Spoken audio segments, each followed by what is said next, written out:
تعالوا النهاردة نعمل آيس كريم الأوريو اللي كل الأطفال بيتجننوا فيه، وبنصرف مبالغ كبيرة عليه من بره.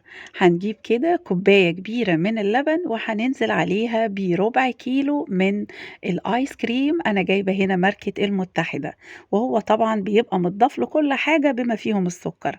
هنطحنهم كويس جدا كده زي ما انت شايفة، وجبنا كيسين من الأوريو بقى كده، طحنا واحد ناعم والتاني هنبتدي نطحنه بشكل كبير شوية عشان يبقى زي برّه.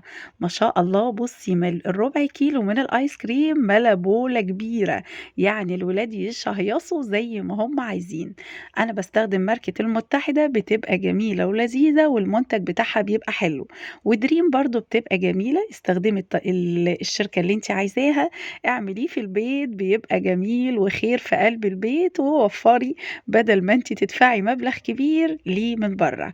بُصّي بقى كده، أنا مش هاسكت لغاية كده، أنا هاجيب كمان كيس وهاقطّعه بشكل كبير عشان يبقى زي برّه بالضبط. خديه بقى حطيه في الفريزر. أسهل طريقة لعمايل الآيس كريم للولاد إن أنتِ تجيبيه من برّه ويا دوبك تحطّي عليه اللبن ضيفي عليه مكسرات أو اللي أنتِ عايزاه أو أوريو زي دوّة وتقومي عاملاه، بيبقى خطير جدًا، جدًا. أنا جِبت آيس كريم فانيليا وأنا حوّلته لأوريو. هاحطه بقى في الفريزر لمدة يوم، وتعالي بقى نكشف عليه ونبُص بقى على الجمال.